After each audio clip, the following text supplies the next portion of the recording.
Now then.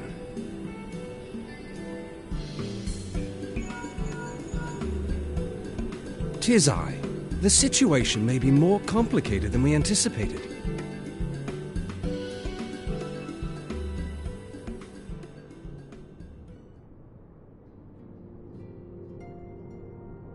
Indeed, I shall remain watchful. Ere thou goest, another matter requireth thine attention. A young maiden, full eager to... Wherefore inquirest thou of her fairness? Very well. Be she damsel or devil, I shall direct her steps to Revenant's toll. Save thine insinuations for one given to such impropriety. Thou shalt not find me amenable.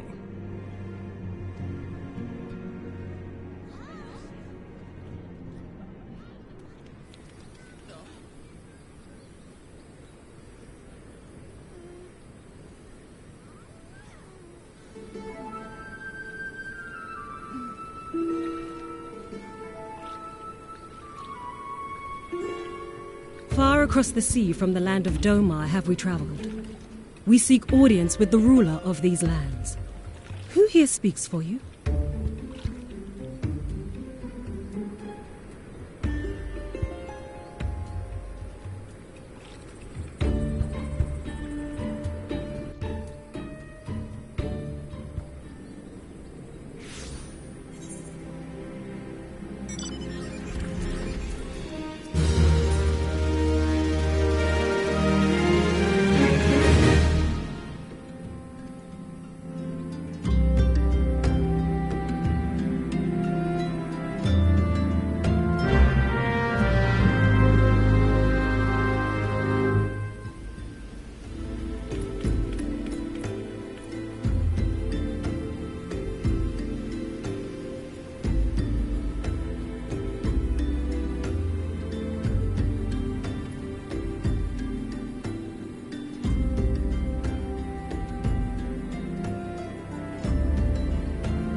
We have traveled some several thousand miles across the sea from the nation of Doma, in hopes that we might find sanctuary in these lands.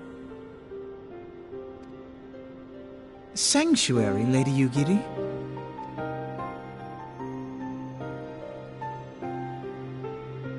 Aye. Lying within Othard, Doma was under the dominion of the Garlean Empire, as I'm sure you are aware. When the War of Succession broke out in Garlemald, we espied an opportunity to free ourselves from the yoke of imperial oppression and took up arms. Only to be crushed. And so I gathered what few Domans escaped the reckoning and guided them hither to your shores. A war of succession? Then the Emperor... Forgive me. You said that Doma was under Imperial rule, did you not? Doma is gone. Razed to the ground as an example to the other provinces. 12 have mercy. And your people? On a ship anchored in Vesper Bay, flying borrowed colors. Many were complicit in the rebellion, or akin to those who were. They will not come ashore until I send word that it is safe to do so. I sought an audience with your rulers, but was summarily refused. The lords of Ul'dah are not wont to entertain foreign refugees without suitable encouragement. Mayhap I was foolish to expect otherwise, but our supplies run low and we have young ones in urgent need of care. I have seen the tents outside the gates, however. We are not the first to seek asylum, nor will we be the last. Be that as it may, Ul'dah is no friend to Garlemald. Your tale would stir the hearts of many men and women here. The Sultana and the Syndicate will not be so easily swayed, but I shall see that you are granted an opportunity to plead your case. This is within your power?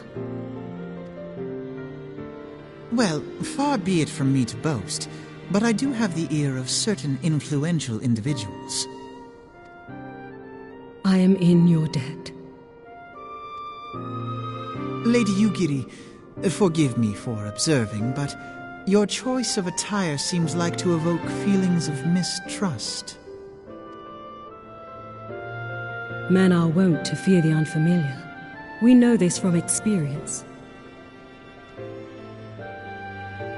We seek only to spare the people of Ul'dah unnecessary disquiet. I shall defer to your experience, then. I thank you for your understanding. It seems I have urgent business with the Flame General. I leave our guests in your capable hands.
Yugiri of Domar am honored to meet you at last, Your Grace. To mark this auspicious occasion, I should like to present to you the finest treasures our humble nation has to offer. Alas, the circumstances which have brought me here today have divested me of both time and dignity. I come before you as a pauper in direst need of aid, to request that you grant my people asylum. I, Nanamo, 17th in the line of Ul, welcome you to our city. Be at ease, Lady Yugiri. Although I myself have heard the tale of your misfortune, I would ask that you recount it once more for the benefit of the others here present. As you wish, Your Grace. For many years, my nation, Domar, suffered under the yoke of imperial rule, and my people yearned to be free. Thus, when a war of succession broke out in Garlemald, we sought to take advantage of the chaos and reclaim our liberty.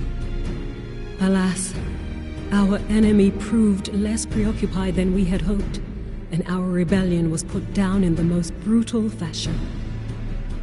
Those who survived, how many do they number? More than 200 souls huddle within the cramped confines of our own galleon's hold. Yet this figure accounts for but one of a number of ships which escaped the purge. It is my hope that you will allow us all to dwell within your walls. Should that prove unfeasible, however, I humbly ask that you accept as many of my people as your resources allow. Pray understand, we do not beg a boon, but propose instead an arrangement. We would serve as soldiers or tradesmen until our debt is repaid. What are the Syndicate's opinions on this matter? I, for one, think it's a marvelous idea. Lady Yugiri and her people strike me as an industrious lot, and there are parts of the city which have yet to be fully restored. If they are willing to work, I see no reason not to let them. The head of the Mirage Trust is not known for his generosity. He sees profit in this.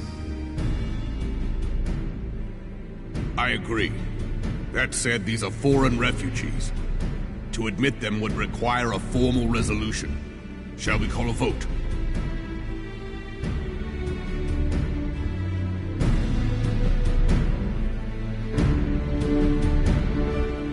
The law is the law.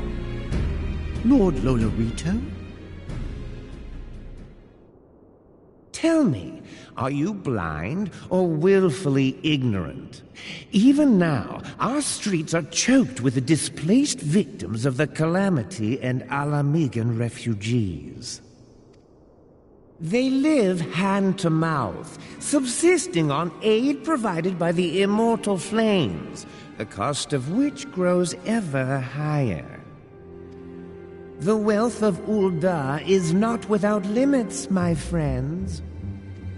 And need I remind you that these refugees are prone to violence and criminal activity? You have all read the reports, I think. Without homes or employment, it is only a matter of time before men grow desperate and take that which they imagine has been unjustly denied them. Yet, knowing this, you would have us swell their ranks.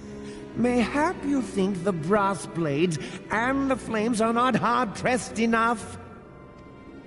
Some say the chairman of the East Aldenard Trading Company passes Gil thrice daily.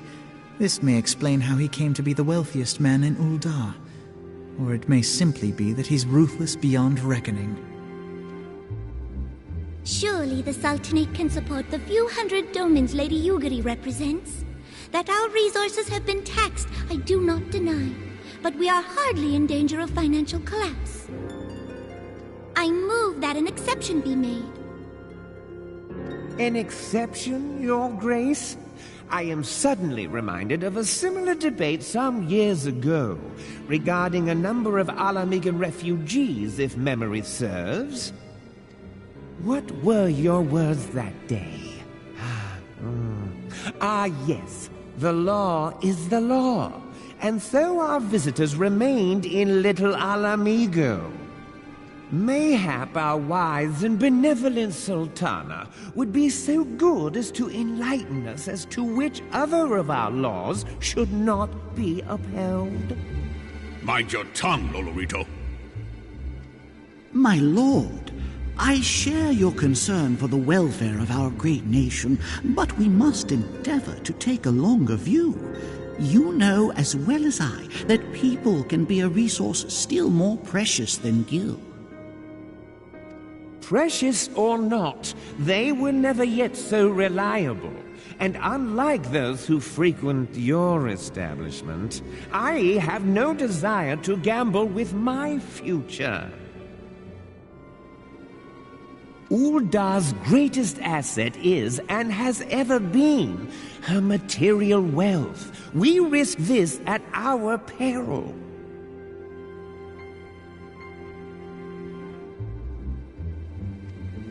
One need only look to Teleji Adeleji's example for evidence of the danger in allowing sentiment to dictate policy. How far the vaunted Mirage have fallen, both in repute and profitability, since he began employing refugees. How I choose to conduct my affairs is not your concern, my lord. A proposal has been tabled. Given its urgency, I move we forego further debate and call a vote. To accept the Doman refugees or not. Those in favor, I bid you remain. Those opposed, I bid you leave.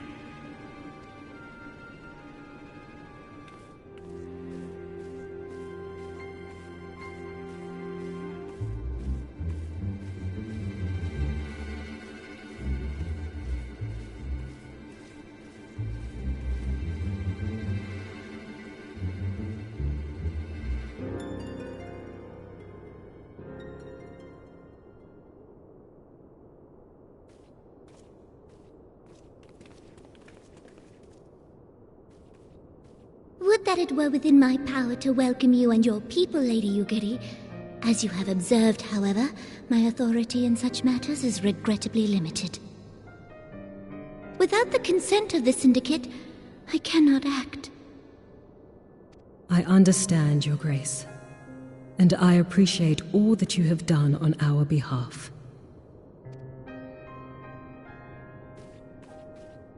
The nerve of the man! If that bastard had not forsaken the eastern trade route, Little Alamigo would now be thriving. Oh, that you should have traveled so far under such dire circumstances, only to be refused in this manner is utterly unconscionable. Pray, accept my sincerest apologies.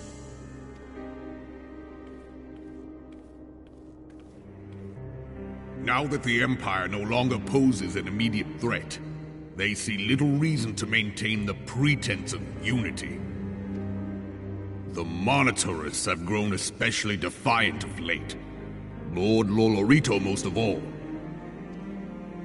But this is neither the time nor place for that discussion.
How goes the fishing?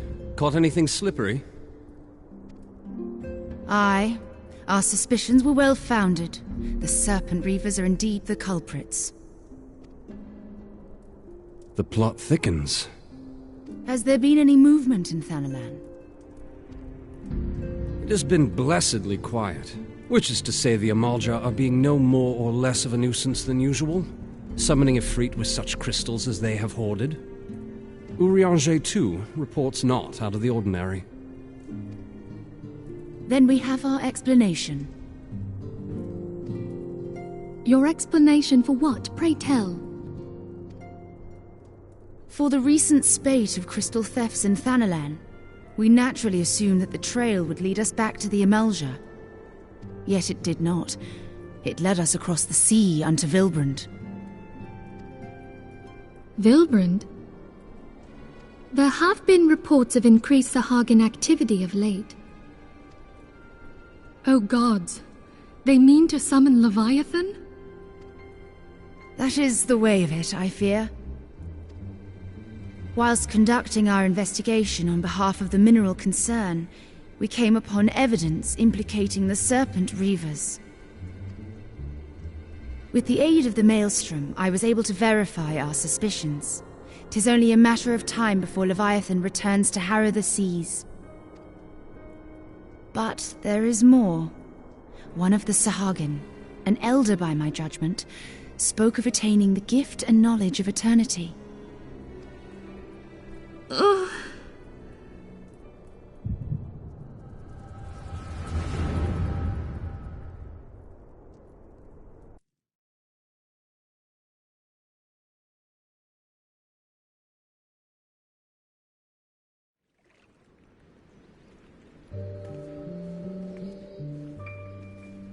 Such a disturbance in the ether.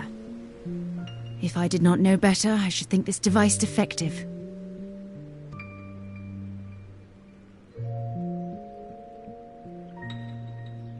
And there is the explanation.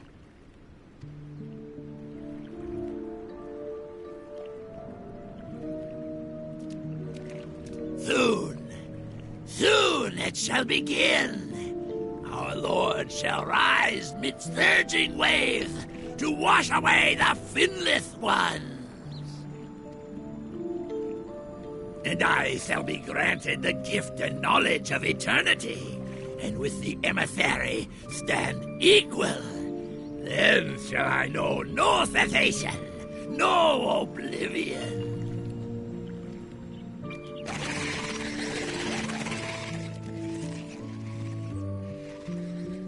Whence comes this promise of immortality? The emissary?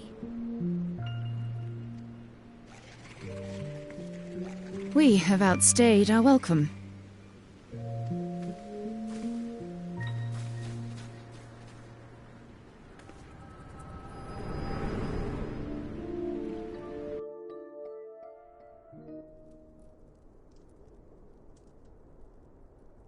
The gift and knowledge.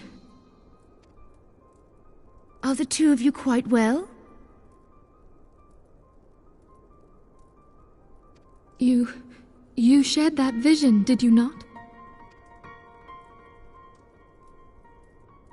Even before the Sahagin made mention of the emissary, I recognized Elidibus's words. He is behind this. But surely it is not within his power to grant the echo. My lady, unless we act swiftly, Leviathan will rise again. The Admiral has already requested that we intervene to prevent this. Failing that, we are to attend to the Primal's extermination. She will have our full cooperation. Let us make haste to Limsa Lominsa. I mean to play a part in this mission. Tataru, pray, take charge in my absence. My lady, are you sure this is wise? I am aware of the risks, but there is something I must see with mine own eyes. The true nature of the echo. Very well. I shall not stand in your way. on the condition that you permit me to accompany you as bodyguard. Your company is ever welcome, Thancred. I take it something ill is afoot. Aye, a primal is about to be loosed upon Eorzea. A primal? A godlike being whose very existence is a bane upon the land. We scions of the Seventh Dawn are sworn to put an end to their kind.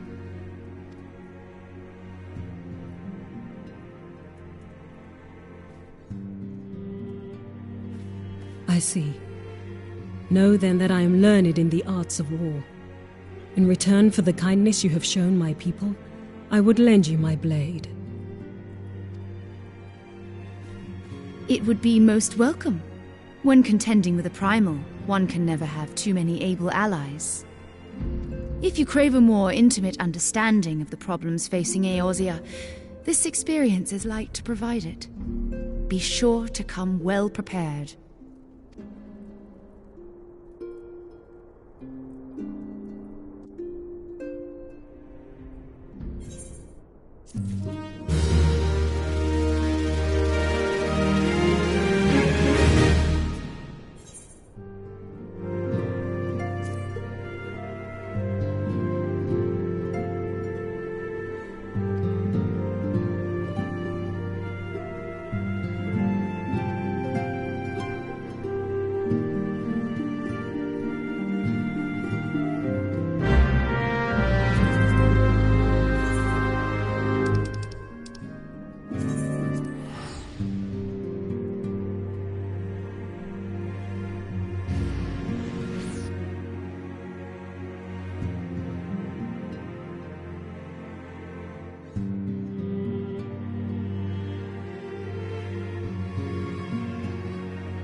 Damn them. They have made thralls of soldiers and civilians both.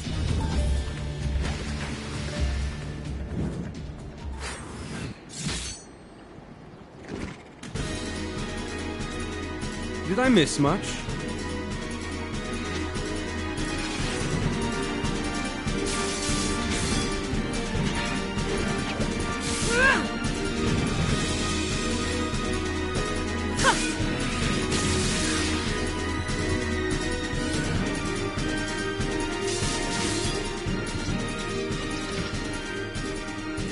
So that is how you fight in the Far East.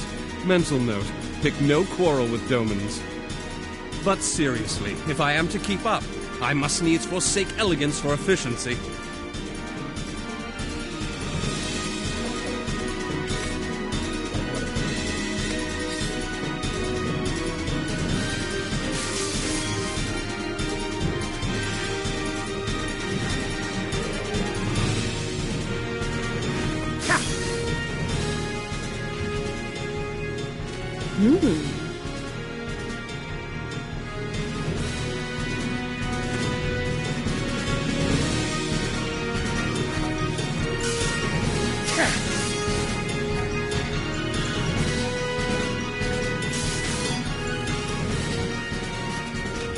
To the Aetheryte!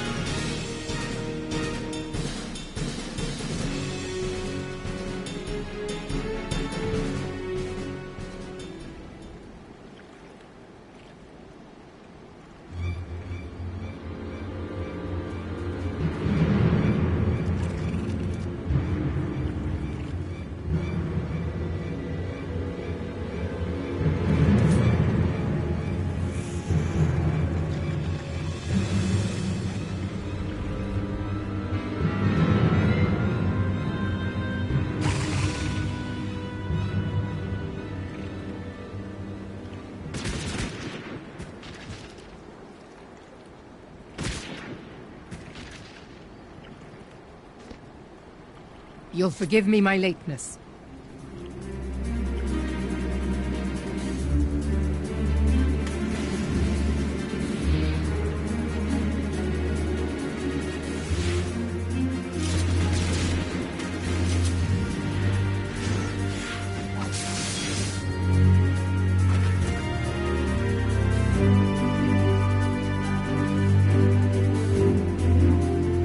I've been something of a liability of late, I know. 'Tis high time I set about making amends.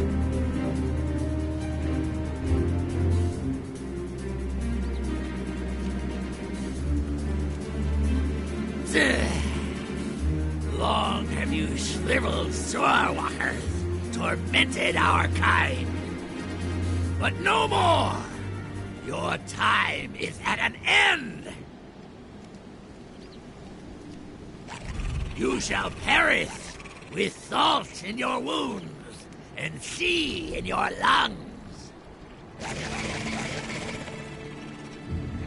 Lord of the world, hearken to our plea. Lord of the world, deliver us from our misery. Do you feel that?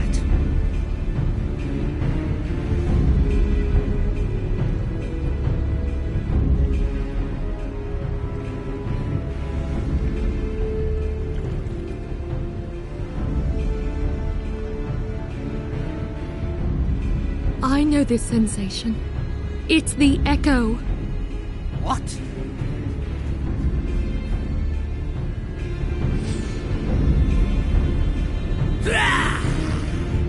Such power! It is transcendent!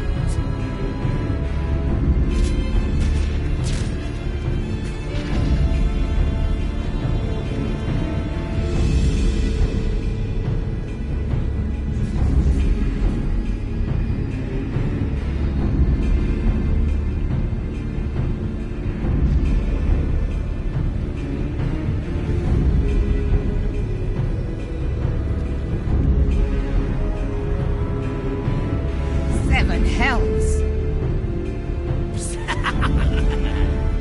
Strike me down if you will. It is futile! I have mastered the gift! I am eternal!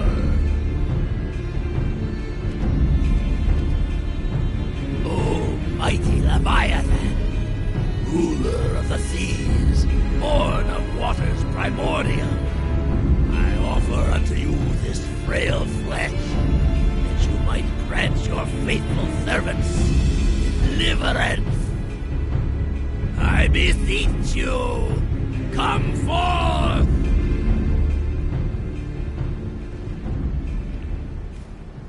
Die, damn you!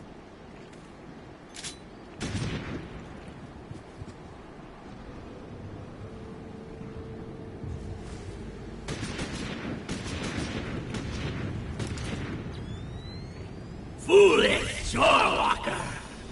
You cannot kill that which is eternal!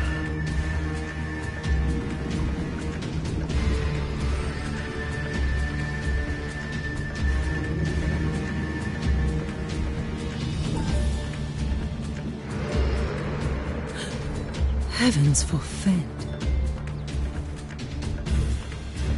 Damn it all!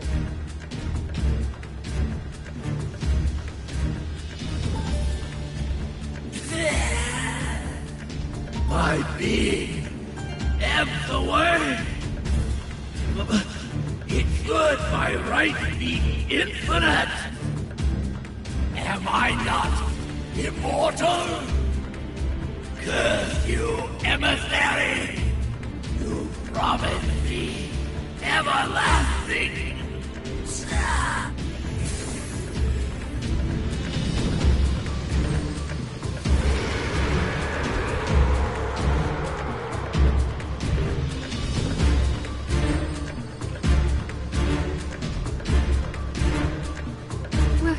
Where did he go?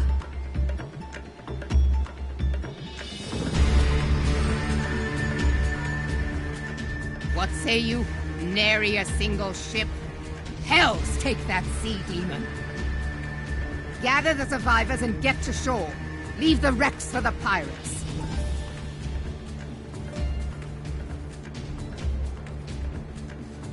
Leviathan wastes no time.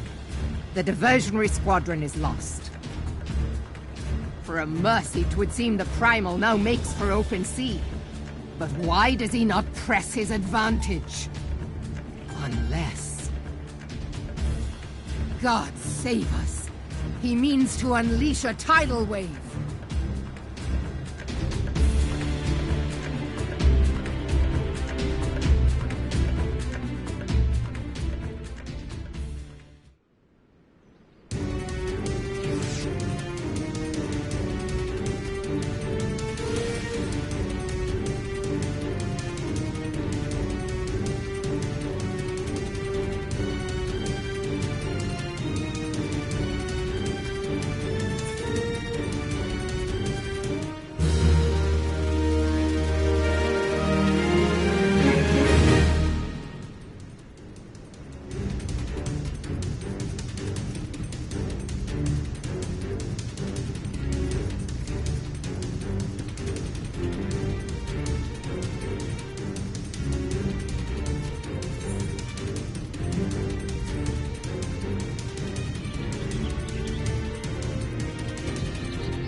There used to be a hamlet beyond South Tidegate in western La Noscia.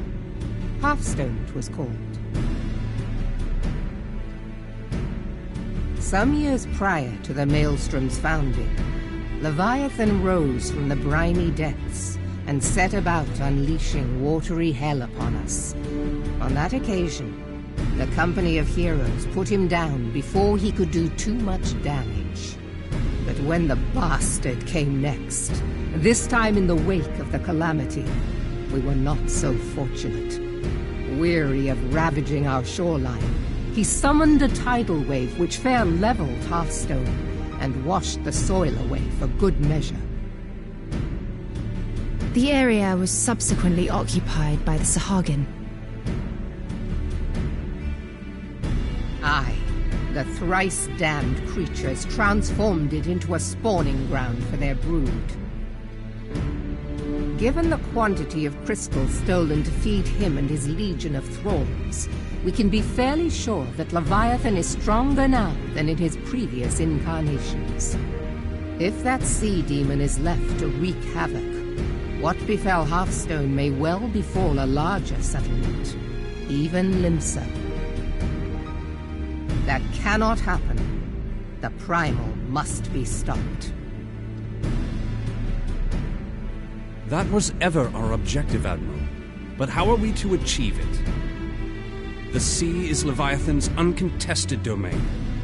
The ships of the 3rd Squadron could not close to within 100 yards of the Primal, nor could their cannons pierce his defenses.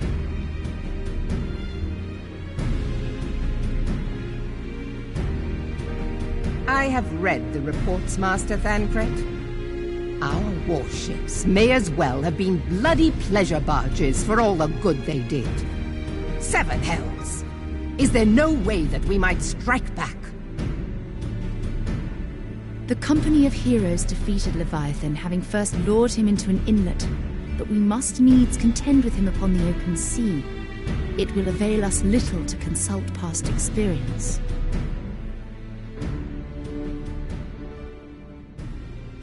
Admiral, if I may. Speak freely, Marshal. By all accounts, Leviathan's most formidable weapon is the very sea itself. Waves and whirlpools, tides and currents, all these things are his to command. The key to victory, I believe, lies in disarming our foe. This, in effect, is what the Company of Heroes achieved with their ruse. We cannot lure Leviathan from the sea a second time. But what if we could weaken his hold upon the element of water? I have heard of devices capable of such wonders. They draw upon the power of corrupted crystals, I am told. If mounted upon a ship, such a device might be used to prevent Leviathan from bringing the full force of the sea to bear against us, rendering him no more dangerous than any other sea serpent. Of course! Sid built a similar device to grant the Enterprise safe passage through Garuda's Tempest, did he not? Begging your pardon, my lady, but to give credit where it's due, this is something I heard from an old arcanist friend of mine. It makes little difference who thought of it first, so long as it works. Beg the specifications of this device from your friend, and I shall pass them on to our people at Naldic and Vermelis. But before we proceed any further, I would voice one concern. Piercing Garuda's defenses is one thing. Suppressing Leviathan's attacks, quite another. In matters of science, I am as a babbling babe, but I cannot well imagine that such a feat would be possible without a veritable mountain of corrupted crystals. The question being, do we have a ship big enough to bear such a burden? Mayhap not, Admiral, but two might. Recall you the tale of Mistbeard's greatest haul? It is said that he lashed 2 ships together, side by side, the better to bear his plunder. By your leave, we might attempt to repeat the trick.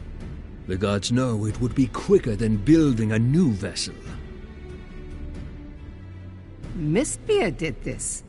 Truly, Marshal, upon the subject of the Pirate King, you are as a scholar. Now, from what I have gleaned of these matters, the device will need to be in close and constant proximity to the target.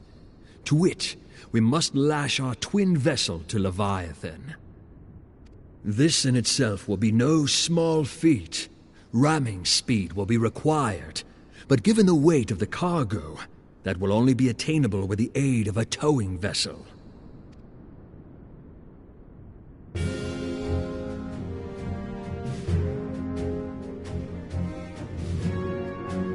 Suffice it to say, the task of piloting said vessel will entail considerable danger, and I would not ask it of another. I volunteer myself. 'Twill be dangerous for all involved, but we have no better recourse. Very well.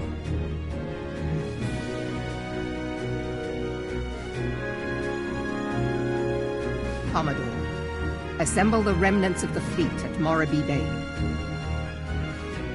Give priority to our soundest vessels.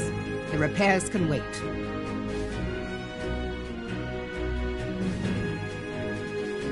Storm Marshal Slafirson, command of the operation is yours. I want that twin vessel ready to sail post-haste. At once, Admiral.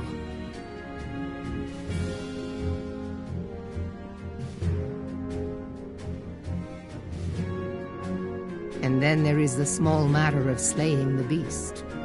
The fate of Limsa Lominsa rests upon your shoulders once again. Go well, warrior of light.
Lominsans are sworn to strive, till sea swallows all. And swallow all it would have had Leviathan prevailed.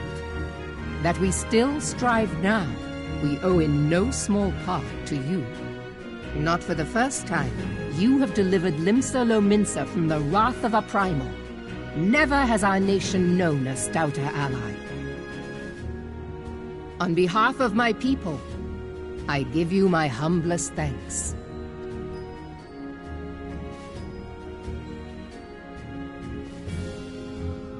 'Tis meet that I give thanks to old Mistbeard, too, for his fine solution. Whatever else he may have been, 'tis clear he was a resourceful soul. Would that I had a man like him in my service.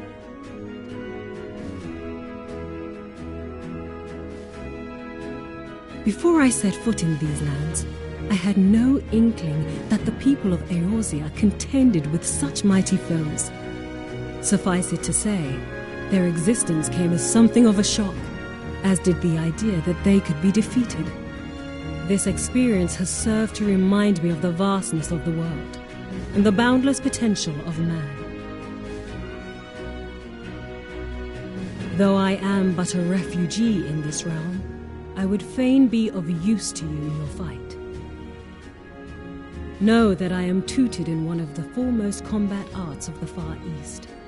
It may seem outlandish to the Eorzean eye, but should any of your people care to learn, I would be pleased to initiate them.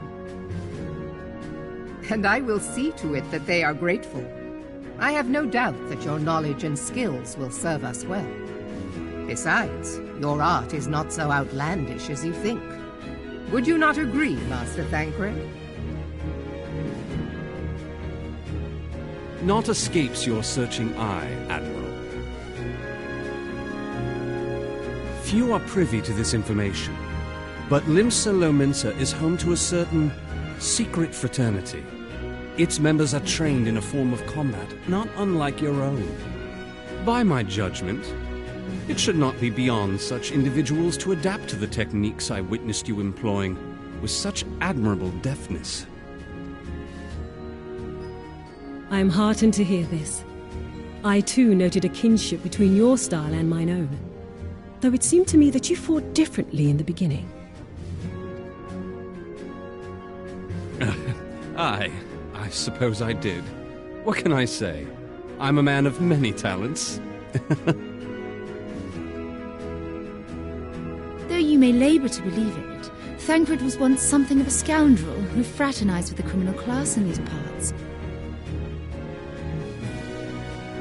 Yestola! You jest, of course. But for a chance encounter with Alphino's grandsire, he might never have left Limsa Lominsa, or received an education in Sharlayan, or taken up his post in Uldar, which is where he trained in the blade, lest you wonder. Minfilia, please! It would seem there is more to you than meets the eye, Master Thancred.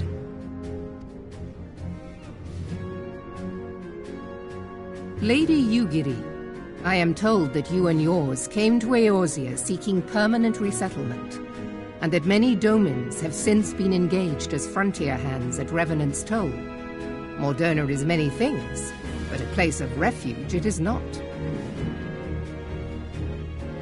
Know that I would like nothing better than to furnish your people with a new home here on Lominsan soil. Alas, racked by instability as we are, our nation is in no fit state to take you in. Yet I'll not have it said that we turned a blind eye to your suffering. Until such time as we can do more, I pledge to send provisions. We are in your debt, Admiral. I realize that it scarce qualifies as repayment, but if it please you, I shall set about sharing my martial knowledge with your people at once.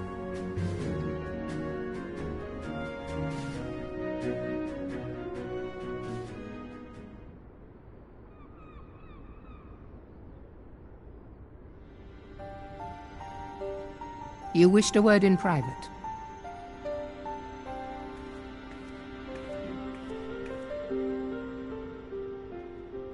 The better not to spoil the festive mood. History repeats itself, Admiral. As the kobolds did before them, the Sahagin resorted to summoning their god over a territorial feud. They acted in self-preservation. It may be that the Sahagin initiated this particular clash, but how it begins does not interest me so much as how it ends.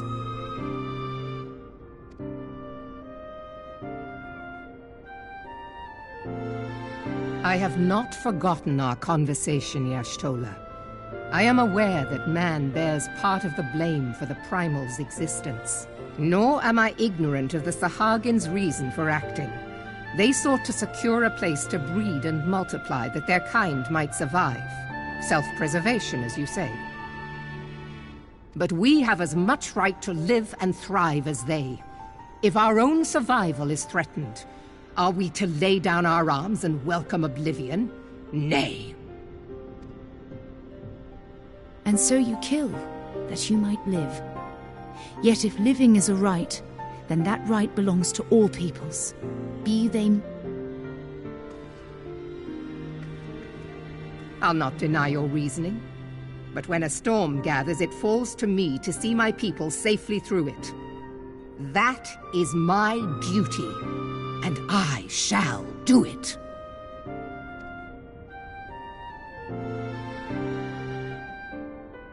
As must we all, Admiral. Stay the course, then, but know that it will lead to no good end.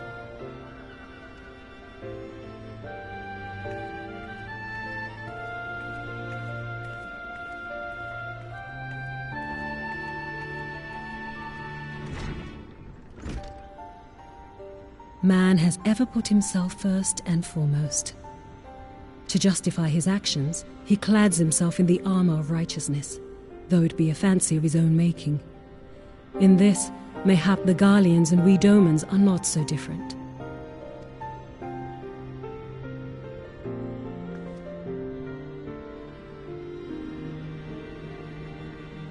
Eorzea has become as a raging sea. If we are to keep our heads above the waves, we cannot scruple to drown the man next to us. When hopes of coexistence founder, strength must determine who has the greater right to live.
I've been reflecting upon the events which took place during our visit to Vilbrand. If you have a moment, I would share my conclusions with you. Please, bear with me. When the Sahagin Elder summoned Leviathan, he employed the power we have come to know as the Echo. Though I cannot well explain the how of it, it would seem he became immortal in so doing. When the Admiral subsequently slew him, his spirit emerged from his lifeless flesh, a consciousness shorn of physical form. Thus transfigured, he took up residence in the body of his minion with the ease of a man donning a favorite glove. Long have I known that the Echo allows one to pass through the walls of a man's soul, but never did I imagine that it could free us from our own flesh, nor less that our souls could then occupy the next corporeal vessel to take our fancy. It was of this that Elidibus spoke, an existence which knows neither cessation nor oblivion. And yet, though the Sahagin had mastered his gift and thereby become immortal, he was by no means invulnerable. As we both bore witness, he was ultimately absorbed into Leviathan. And the import of this observation? If the Ascians' mode of existence is indeed the same, it can be inferred that they too are not invulnerable, that they can be destroyed. There exists a legend which tells of souls who are reborn upon the cusp of each umbral calamity, that they might stay the encroaching darkness. To most, it is but a fairy tale, yet recent events have given me cause to wonder, could the legend in fact refer to the Echo? Much and more yet remains unknown, but I am confident that all will become clear in time. For the present, however, what matters is that the key to defeating the Ascians may at last be within sight. With Urianger's aid, it is my hope that I shall fathom this matter ere long.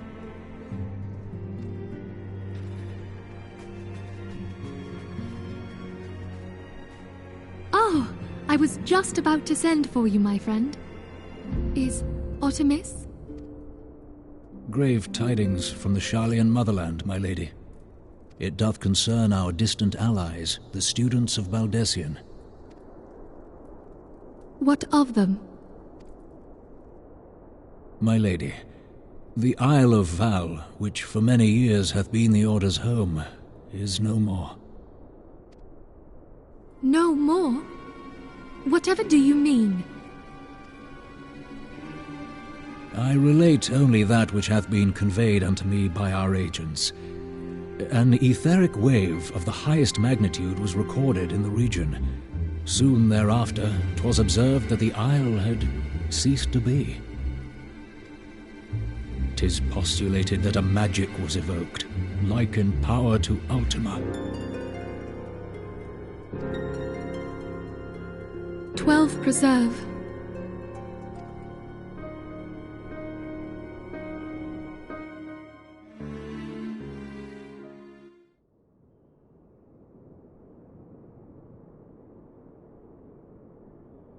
If there are no other matters, I move that today's meeting be adjourned.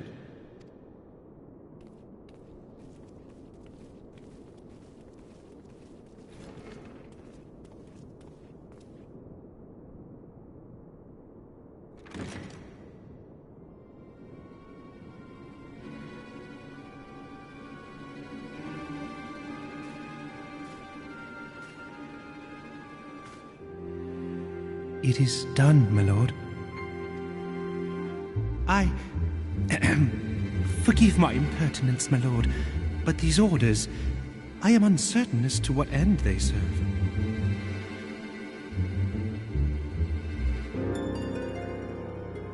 Revolution.